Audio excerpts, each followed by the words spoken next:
Un matin. 7h, 9h30, Benjamin Pétrovert. Ce sont de véritables phénomènes du web. Leurs vidéos sont vues des millions de fois sur YouTube ou Dailymotion. Les ados, vos ados, en sont fous.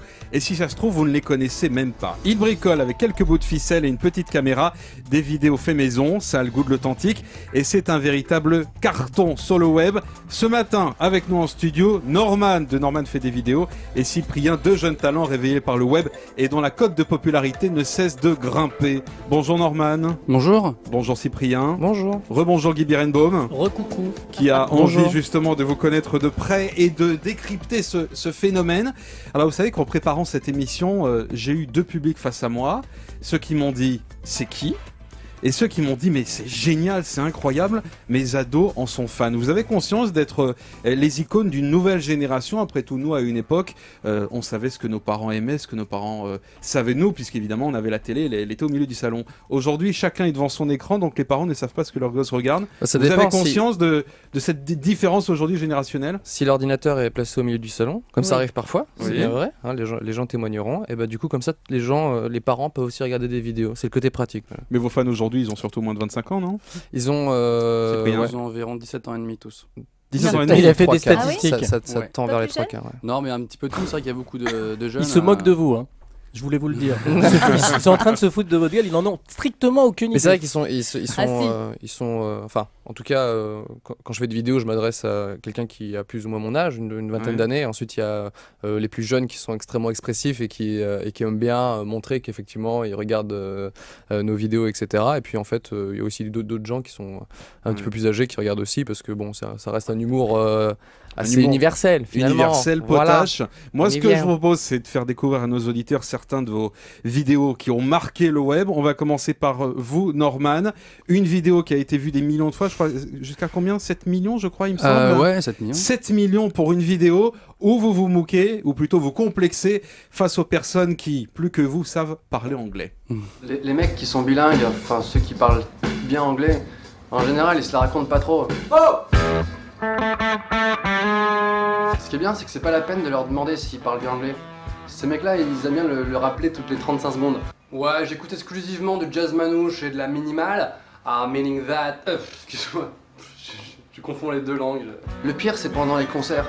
Parce que t'as des milliers de bilingues qui se cachent dans l'obscurité. Tu les vois pas forcément, mais tu sais qu'ils sont là. Alors quand le chanteur, entre deux chansons, fait une petite phrase pour le public, bah, t'as la moitié de la salle qui est comme ça. Et puis t'as les bilingues. Énorme, génial ce qu'il vient de dire. Amazing! Amazing. Donc la moitié de la salle qui reste muette, évidemment, puisqu'elle ne comprend pas ce que dit Benjamin. l'artiste. Oui, Guy. Mais oui, mais c'est ça qui est vachement bien, c'est qu'en fait c'est de l'observation sociologique. Parce que cette scène, on l'a tous vécue. Bien Vous sûr. avez tous comme moi, Naz était dans un concert, on parle pas anglais, et le gars vous fait 5 minutes de tunnel. Comme Madonna l'autre jour, quand elle a fait tellement plaisir à ses fans qu'elle leur a parlé pendant 10 minutes, qu'elle a fait une ode à la France, dans laquelle la moitié des gens n'ont strictement rien compris. Sauf que ça n'a plus à aucun fan Ça pour le n'a coup. plus à personne. Mais ce qui est très bien observé là, c'est qu'effectivement, il y a une moitié de la salle qui se marre et il y a l'autre moitié qui ne comprend rien. Et il le voit, et donc c'est un peu des sociologues. Alors je veux pas dire qu'ils sont chiants comme des sociologues. Norman, vous êtes sociologue. Mais Un peu si. philosophe également, on peut Oui. le dire. Non, Oui. pas du tout. Mais sociologue, oui. Plus sérieusement, Norman, ça commence comment cette aventure quand on entend cette vidéo-là? On se dit c'est travaillé, c'est fait, il y a un sketch, il y a des décors, des costumes. Tout ça, c'est fait maison en fait. Ah, c'est du homemade, ouais, tout à fait. C'est fait dans mon salon avec les moyens du bord. Ouais. Une petite caméra, un petit ordinateur, voilà. Et quand vous avez commencé ça, il y avait un objectif derrière? Vous vouliez Ah non, avoir du c'est- succès ou c'est un pur hasard? Non, mais moi, comme Cyprien, d'ailleurs, ça fait des années que je fais des petites vidéos sur Internet. Alors avant, c'était avec mes potes dans un petit crew qui s'appelait Level Crew, il y a 5 ans de ça, et puis j'ai commencé à en faire tout seul, vraiment pour m'amuser, quoi. Et c'est là que ça a marché de plus belle. Le déclic, il a eu lieu quand? Il y a eu un moment où les vidéos que vous postiez sur YouTube, brusquement, vous vous êtes rendu compte que ça y est, ça marche. On passe de quelques dizaines de personnes, les amis, à des millions de personnes. Ça a vraiment explosé pour ma part, en tout cas, à partir du moment où je me suis mis tout seul. Voilà, donc... je sais Frimeur. pas. Non, mais et puis le sketch des bilingues, etc., c'est l'un des tremplins, je dirais, Ouais. à toute cette belle aventure. Donc, non, c'est vraiment super. Alors, vous, Norman, on a choisi l'une des premières qui a marqué. Vous, Cyprien, on a pris la dernière. L'une des dernières, puisque vous vous moquez d'une chanson, tellement belle chanson. Ah bah oui, Celle-là. il faut écouter ça. Depuis ma vidéo sur Senna, plus aucune star de télé-réalité s'est remis à la chanson. Ça, c'est Ou pas. Soufiane, ancien candidat de télé-réalité, sort une chanson pour déclarer sa flamme à Nabila, ancienne candidate de télé-réalité. Et Soufiane a totalement craqué pour Nabila, pardon. Ça crève les yeux, hein. À peine arrivé à destination, j'aimais déjà ton délire et tes façons. Et surtout, grande première dans la chanson, Soufiane, le premier, chanteur bègue. Tout qui pourrait faire changer un gay de bord. J'avoue ton beau d'aimer les frissons. Trop tard, je suis déjà sous pression. Je suis en pole position. Un chanteur bègue. Narmol.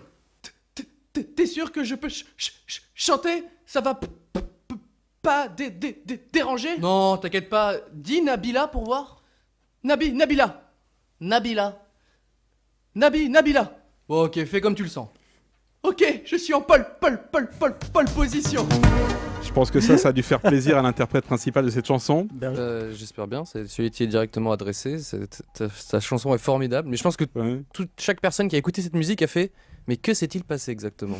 Pourquoi en est-il arrivé là? C'est quoi exactement ton boule qui valait de l'or? Enfin, c'est des paroles tout à fait surprenantes. Oui, il y a une partie de la chanson qu'on a censurée, qu'on pouvait pas non plus passer ce matin, mais on voit très bien. Guy, 3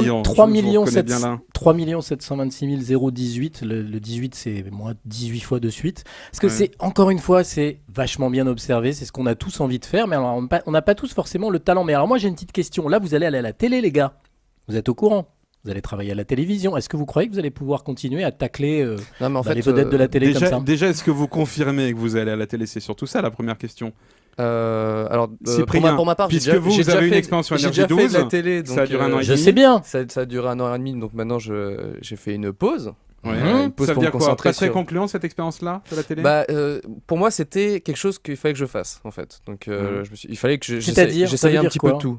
Je voulais faire aussi un peu de radio, un peu de télé. Donc, la télé s'est fait. Je vais pas non plus essayer toutes les chaînes de la planète. Oui, non, ce que je veux dire, c'est mais qu'en télé, on n'a pas la même, et c'est ce que veut dire Guy dans sa question, on n'a pas la même liberté que là sur Internet dans vos vidéos. Non, même si j'étais assez libre pendant ma chronique quotidienne, mais je pense que voilà, je n'ai rien à dire. Rien à dire. Je vous sens légèrement gêné les garçons. Oui, projet ou pas projet en télé, c'est la question. Projet, mais pas celui qu'on croit en fait. Ah bon? C'est-à-dire pas Canal+. Exactement. Il faut en dire plus. Expliquez-nous, là on comprend rien. Bah en fait, je parle aussi pour viens on parle ensemble. Parle à ma place, vas-y. Je crois que je viens de foutre la merde. Exactement.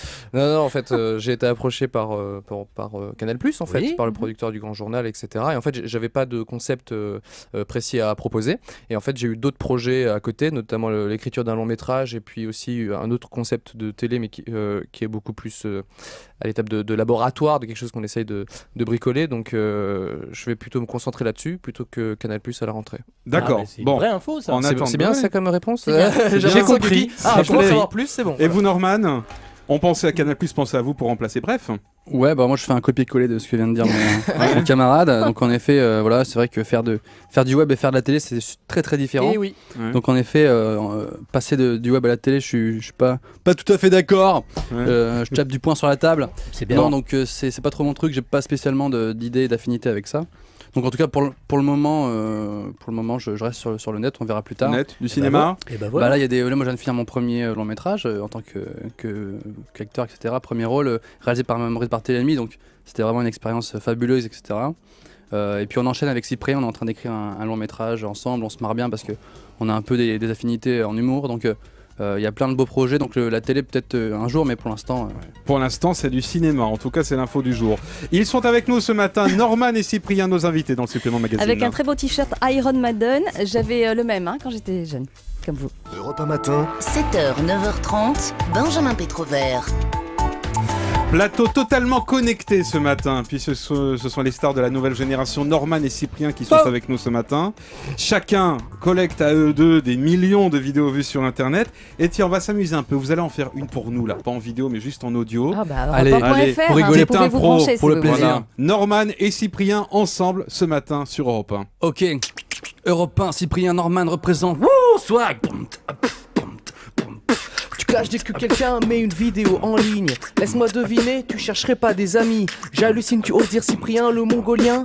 Ok, très bien, rappelle-moi ton prénom. Sébastien. Mais ben tiens, tu dis avoir créé ta marque de vêtements. Mais coller une feuille sur un t-shirt, pas suffisant.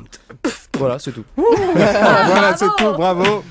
C'était vraiment sympa. C'était formidable. À revoir sur europe1.fr, c'est formidable. Alors, cette chanson, ce n'est pas le fruit du hasard, parce que moi, je la connais plus ou moins, et vos fans la connaissent aussi. Ça s'adresse à un certain Cortex. J'aime bien l'appeler par son prénom, Sébastien. Voilà, bon, alors nos... Oui, Guy ça me fait beaucoup rire, parce que le duel, faut quand même expliquer à nos auditeurs, on est dans un choc de titans. Cortex, c'est un truc incroyable, il faut que vous alliez voir. Il faut expliquer ce que c'est pour nos auditeurs, c'est-à-dire que maintenant, chacun d'entre vous qui poste des vidéos, il fait la guerre à un autre, et notamment la guerre se fait avec Cortex. En fait, c'est d'abord de son initiative. En fait, vous faites des clashs. C'est une personne qui s'est amusée à faire des vidéos en insultant des gens. Il a eu des procès d'ailleurs. Probablement. Il est en procès notamment avec Gilbert Collard, Marine Le Pen, enfin beaucoup de gens. Voilà, bon, bah pas avec moi en tout cas. Non, mais ça reste très cordial. Tout ça pour dire que les vidéos, c'est pas toujours pour s'amuser, c'est aussi pour insulter voisins. Bah insulte, mais gentiment en fait, parce que c'est une personne qui fait une vidéo pour m'insulter. Et qui se disait rappeur, qui se dit toujours rappeur. Et je me suis dit, ça pourrait être marrant de lui répondre pour dire non, tu te trompes, je n'aime pas qu'on m'insulte, en rappant. Et donc en fait, ça fait une vidéo où je lui réponds et je mets les points sur les i. Et les barres sur les t. Mais vous n'êtes pas potes, c'est pas pour le buzz, c'est vraiment. Bah non, je n'ai jamais rencontré cette personne et la première fois que je me suis adressé, la première fois où je me suis adressé à lui, il est beaucoup trop tôt. Mais vous êtes très on va l'écouter ce garçon justement, voilà, merci parce que lui aussi a droit à la parole. Je vois pas pourquoi il y aurait eu un clash sur Norman et il n'y aurait pas un clash sur Cyprien, le mongolien. Moi je traîne aux Champs-Élysées, je fais happy. Toi tu te fais recaler, un Cyprien, avec tes blagues de merde. Voilà, ça c'est Cortex qui parle. Ça c'est la chanson que vous venez de nous chanter. Exactement. Norman, vous séparez aussi maintenant? Il y a des guerres entre vous? Pas du tout. Vous, tout va bien? Tout le monde je dit les suis beaux? un pacifiste, donc pas de clash pour le moment. Bon, l'avenir pour vous, comment vous le voyez? Est-ce que c'est une carrière que vous allez envisager avec ça? Parce que vous savez que sur Internet, les vidéos se voient par millions, mais elles disparaissent aussi immédiatement. C'est-à-dire qu'on la remplace par une autre et le buzz est remplacé par un autre. On le supprime tout. On ne supprime pas les vidéos, mais en tout cas, le buzz fait qu'une vidéo est immédiatement vue et puis ensuite le public l'oublie et passe à une autre. Vous, c'est une carrière que vous voulez faire avec ça aujourd'hui ou pas? Mais je suis pas totalement d'accord. Hein. C'est-à-dire qu'il y a des gens qui postent une vidéo et 2 ans plus tard, les gens s'intéressent au truc. Oui. Et je pense que du coup, une vidéo qui a marché, peut-être à un moment, et peut-être 1 an ou 2 ans plus tard, on peut se la regarder. Mais vous l'avez fini votre vidéo. Qu'est-ce que vous allez faire? Autre chose, Ce sera une carrière ou pas? Une carrière. Désires-tu faire une carrière? Je veux travailler dans une carrière, effectivement. Voilà. J'ai un marteau si vous voulez pour vous aider. Il répond toujours à côté. Norman? Si jamais on s'en réfère au modèle américain, je vais faire cette phrase depuis 10 minutes. Bravo. Les youtubeurs aux États-Unis, c'est déjà beaucoup plus développé. Ouais. Je pense à des Smosh, je pense à des Kev Jumba par exemple. Et eux, ça fait des années qu'ils font ça avec des vidéos assez régulières, avec chacun à leur style. Et c'est une sorte d'activité qui est assez permanente. Il n'y a pas un moment donné où ça marche plus, ça c'est faux. Mais là-bas, ça rapporte un peu d'argent. Vous gagnez de l'argent avec aujourd'hui ou pas? Je suis milliardaire. Non, mais sérieux, il n'y a pas d'argent, c'est ça qu'il faut dire. Et ces garçons mériteraient de gagner de l'argent autant que certains qui passent à la télé. Tout à fait. C'est pas à toi de dire tout à fait. Tant qu'il y a des idées et tant qu'il y a des trucs à dire et des vidéos à faire, c'est un truc qui a priori marche. Après le jour où on fait des vidéos parfaitement nulles, ça marchera plus. Mais en tout cas, ma question c'est est-ce que vous allez en vivre ou pas? Est-ce que vous comptez en vivre ou alors garder un métier à côté? Non, le but c'est essayer de vivre de sa passion, donc carrément. Et donc on fait toujours des choses à côté. En fait, on est aussi un peu scénariste, etc. Donc c'est ce qui nous permet d'avoir un métier un peu plus qui rentre dans la définition, quoi, un peu plus classique. Alimentaire. Alimentaire, oui. Que pour les aliments, mais que ça. Exactement. Voilà, on peut rien faire d'autre avec ça. Il y en a l'un d'entre eux qui en fait déjà d'ailleurs. Norman et Cyprien, c'était nos invités ce matin sur Europe 1. Merci à tous les deux. C'est déjà fini? Merci à vous. Oui. C'est ça la radio. J'ai même pas eu le temps de boire mon verre d'eau. Pourtant, vous faites des trucs de 2 minutes, nous ça dure une demi-heure, vous voyez. C'est plus long.